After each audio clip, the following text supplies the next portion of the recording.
Bueno, hermanos, vamos a orar por la predicación de la palabra, pero también vamos a orar por las personas que están enfermas.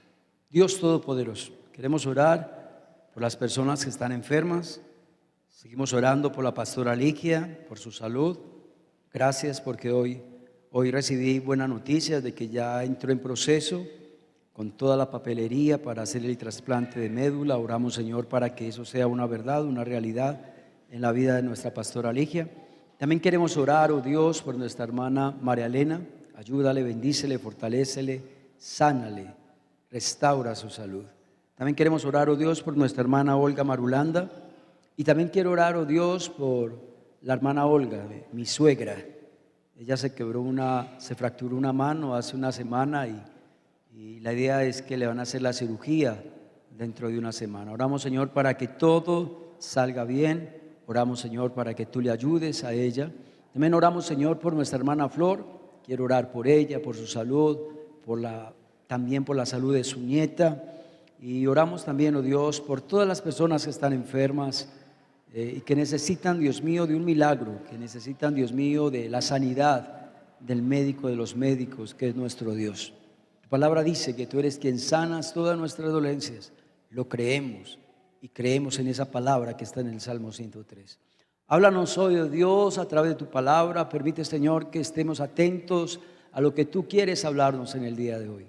En el nombre de Jesús he orado. Amén y amén. Vamos a abrir allí en 1 Samuel 13 y vamos a leer los versos del 9 al 14. 1 Samuel capítulo 13, versos del 9 al 14. Dice así la palabra. Entonces dijo Saúl: traedme el holocausto y ofrenda de paz. Y ofreció el holocausto. La embarró Saúl.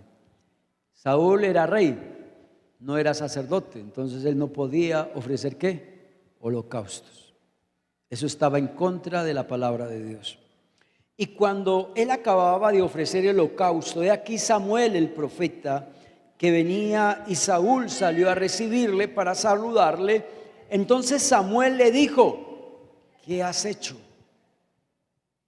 Hombre Saúl, ¿qué has hecho?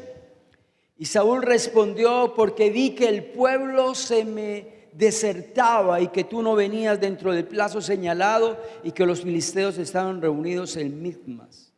Me dije: ahora descenderán los filisteos contra mí en Gilgal, y yo no he implorado el favor de Jehová. Me esforcé pues y ofrecí ¿qué? El holocausto. Él no debía de ofrecer holocaustos, era el sacerdote. Entonces Samuel le dijo a Saúl: hombre, la embarraste, locamente has hecho. No guardaste el mandamiento de Jehová tu Dios, que él había ordenado. Hasta ahí. Saúl, un hombre que se caracterizó por ser rebelde. Un hombre al cual Dios le decía una cosa que hiciera y él hacía lo contrario. Hasta que a Dios ya se le llenó la taza. Después de esta, ya el Señor lo desechó como rey. Después de haber ofrecido un holocausto, cosa que él no debía de haber hecho, el Señor lo quitó de su reino. A los pocos días, él mismo se quitó la vida.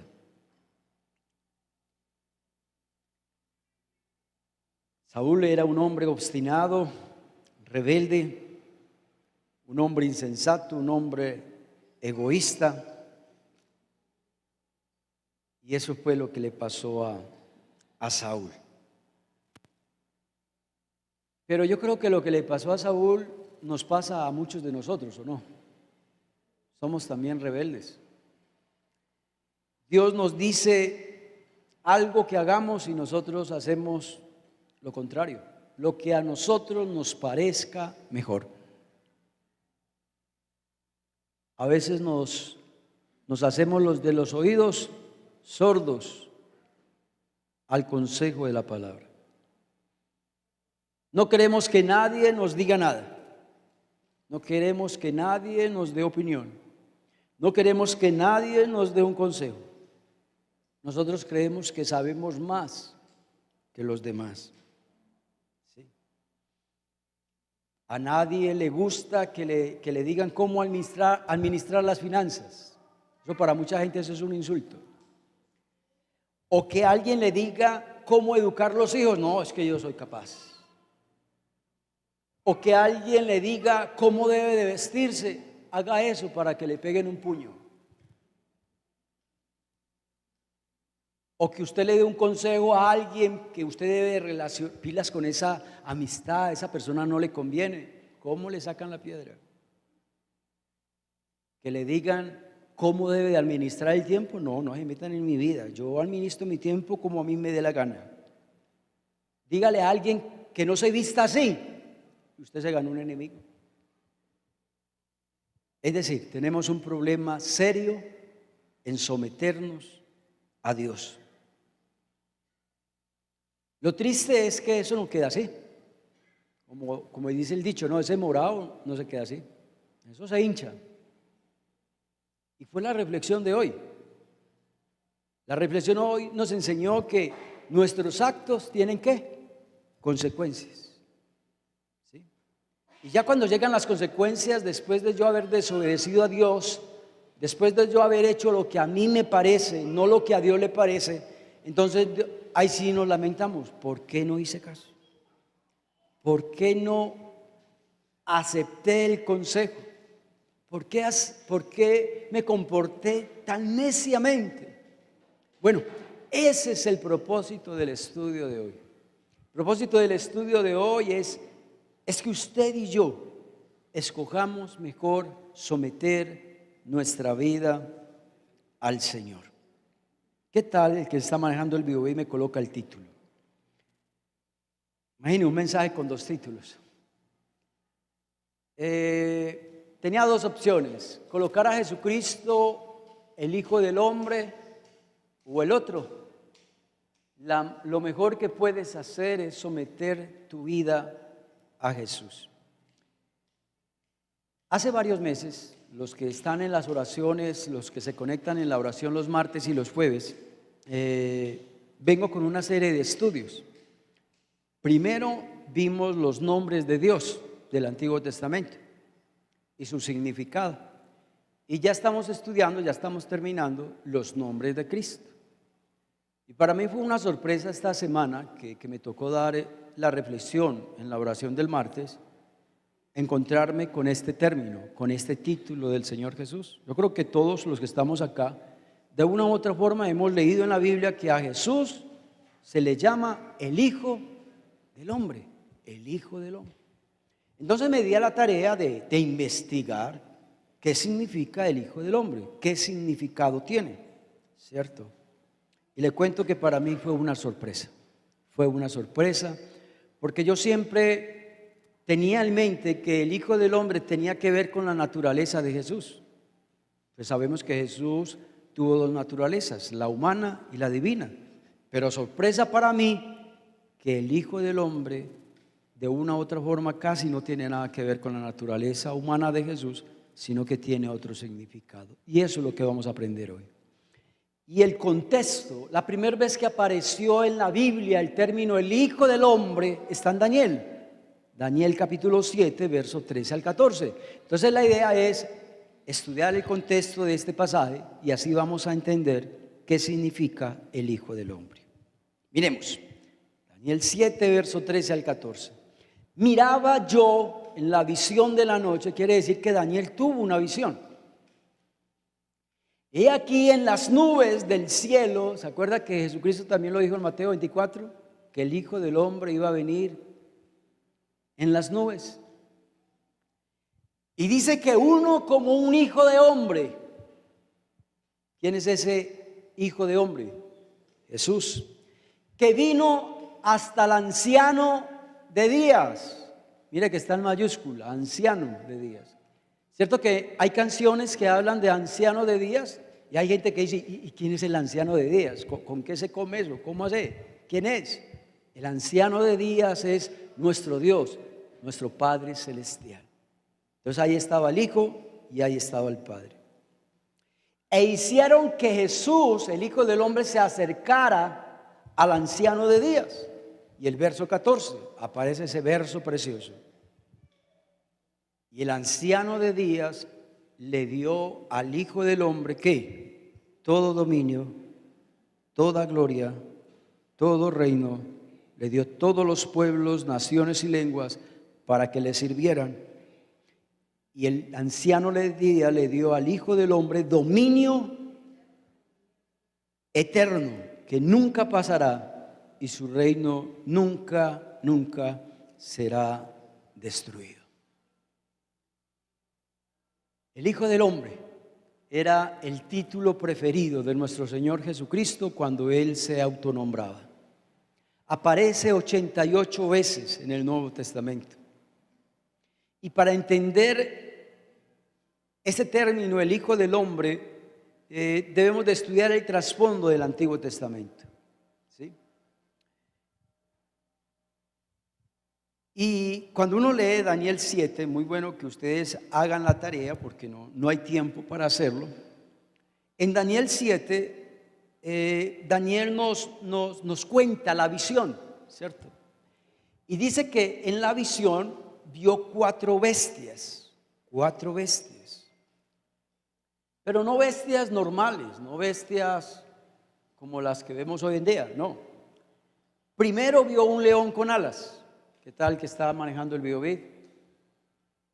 Un león con alas. Fue el primer animal, primer bestia que vio Daniel. El segundo animal fue un enorme oso. La tercera animal que vio fue un leopardo con alas y 4 cabezas. Usted se imagina qué peligro, ¿no? ¿Se imagina un animal de esos? Y por último, dice Daniel que era una bestia semejante a nada, así lo dice. Una bestia semejante a nada, pero que tenía dientes destructivos. 4 bestias. Y en el mismo capítulo da la interpretación. Eran 4 reinos, esas 4 bestias simbolizan 4 reinos. 2 de esos reinos les tocó a Daniel vivir, que fue Babilonia y Persia. Pero los otros 2 se cumplieron en el tiempo de Jesús y antes de Jesús. Grecia y Roma. 4 naciones que simbolizan estas 4 bestias. También en la visión aparece un anciano de días, que ya les dije que ese anciano de días es nuestro Padre Celestial, ¿sí? Dice Daniel 7 que su vestido era blanco como la nieve y su pelo en la cabeza era limpio, el color era limpio como lana, y su trono era trono de fuego.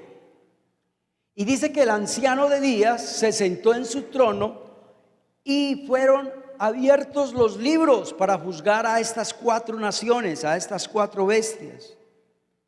Pero el anciano de días también mandó a llamar ¿a quién? Al Hijo del Hombre que venía en las nubes, ¿sí? Que venía en las nubes y le delegó todo el dominio. Oiga pues, le delegó a Jesucristo todo el dominio, toda la autoridad, toda la gloria, toda la majestad, todo el reino, todo el poder. Y dijo que ese reino era eterno y que nadie lo iba a destruir. Que era un reino que nunca pasará. Eso es lo que nos dice el texto. Bueno, ya leímos el trasfondo de Daniel 7. La primera vez que aparece el título, el Hijo del Hombre. Bueno, ya, vámonos al Nuevo Testamento. Jesús se autonombra el Hijo del Hombre. Como lo dije, era el título preferido del Señor Jesús. Y aparece 88 veces, como lo dije ahora. Cuando Jesús decía, yo soy el Hijo del Hombre, Él estaba diciéndole a la multitud, yo tengo el dominio, yo tengo el poder, yo tengo la gloria, yo tengo la majestad y el reino. Y Jesús lo demostró con hechos, cuando oraba por los muertos y resucitaban. Cuando reprendió al viento y la tempestad y se hizo bonanza. Cuando con 2 panes y 5 peces alimentó ¿qué? Más de 5,000 personas, multiplicó los panes y los peces. Ya, ahí nos está demostrando Jesús que es verdad, que el Hijo del Hombre tiene dominio, autoridad, la gloria y majestad, el reino y el poder.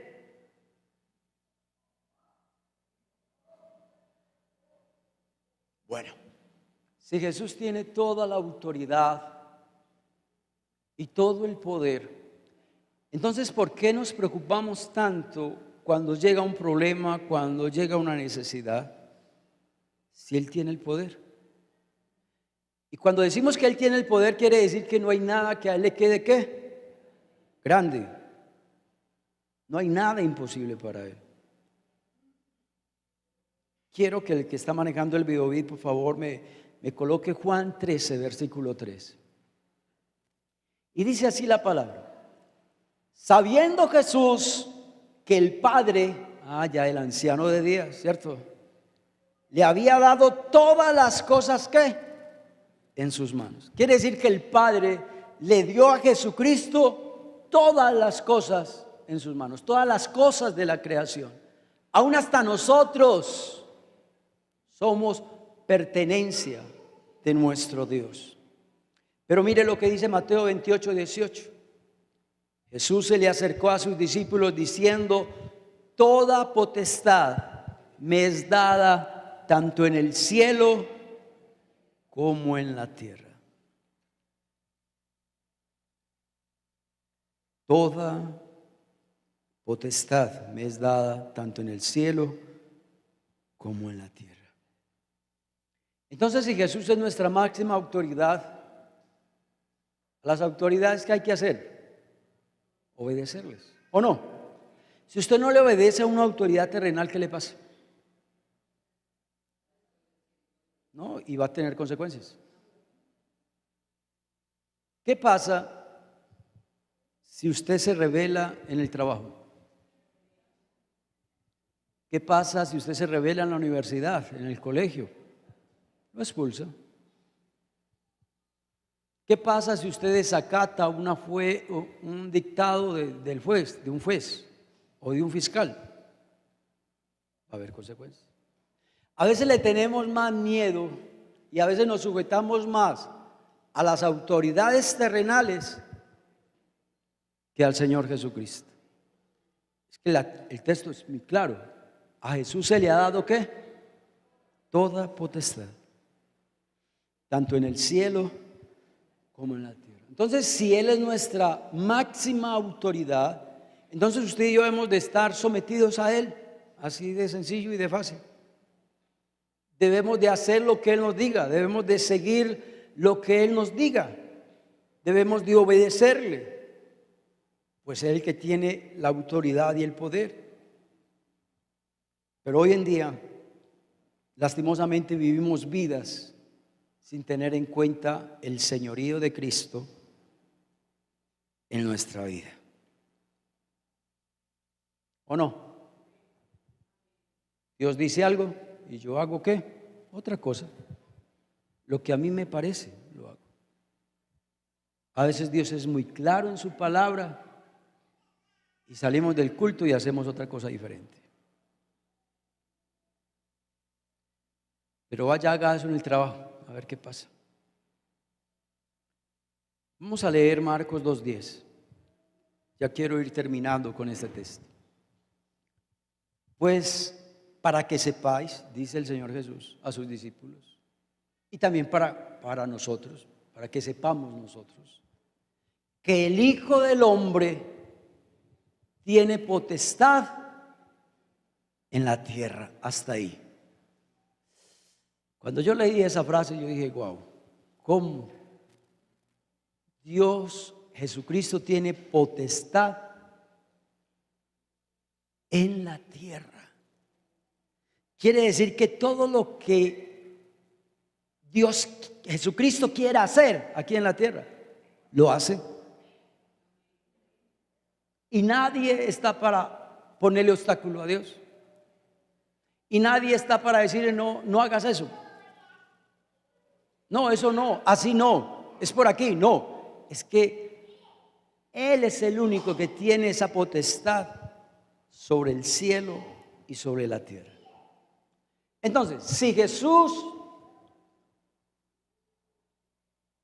es nuestra autoridad máxima, entonces usted y yo debemos de someternos a Él, debemos de confiar en Él, tener esa seguridad de que el diablo no tiene poder ni autoridad en esta tierra para nada, que el único que tiene el poder y la autoridad sobre esta tierra es Jesús. Entonces no temamos. Otra, ningún plan que el enemigo quiera hacer con nosotros se va a hacer realidad, porque los únicos planes que se van a hacer realidad en el cielo y en la tierra, ¿quiénes son? Nuestro Señor Jesucristo. Según esto, entonces Dios todo lo que quiera lo logra, todo lo que quiera lo hace.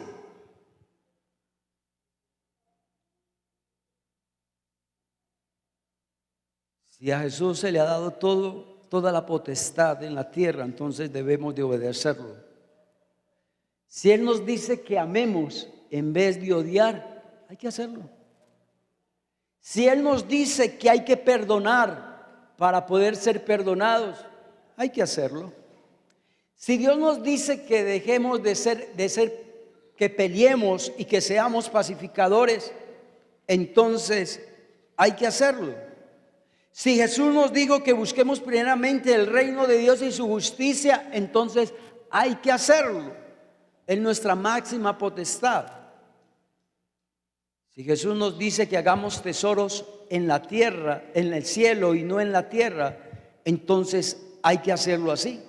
Si Jesús nos dice que debemos de amar a Dios con todo el corazón, con toda el alma, con toda la mente y con todas las fuerzas, entonces hay que hacerlo. Si Jesús nos dice que guardemos nuestro corazón de la inmoralidad sexual, que si usted y yo miramos a una mujer para codiciarla, ya adulteramos en nuestro corazón con ella.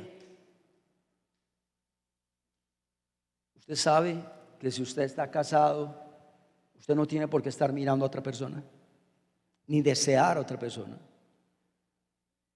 sea hombre, sea mujer. Reprenda sus pensamientos. Esos pensamientos no son de Dios.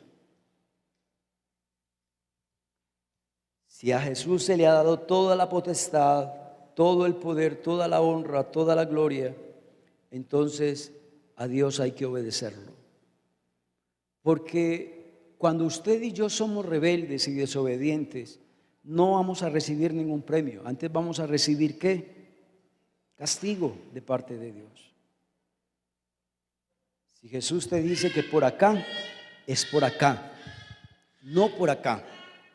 Porque Él es ¿qué? El Hijo del Hombre, a quien se le ha dado todo el poder y toda la autoridad. Recuerde que nosotros somos barro. Ante esa grande ¿qué? Autoridad, usted y yo somos barro y Jesús es nuestro alfarero.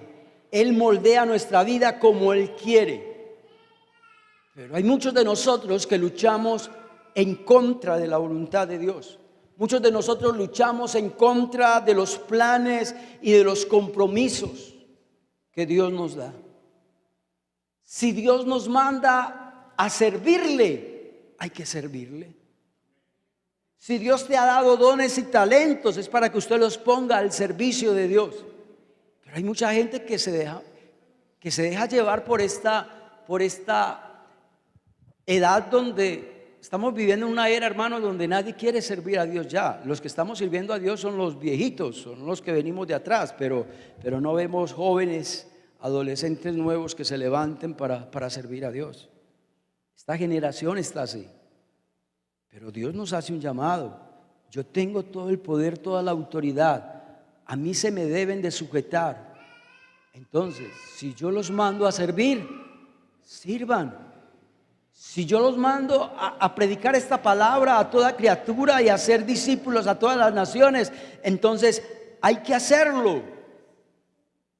Usted y yo siempre debemos de tomar esa actitud de humildad ante Dios, de reconocerlo a Él como nuestra máxima autoridad, nunca desafiarle.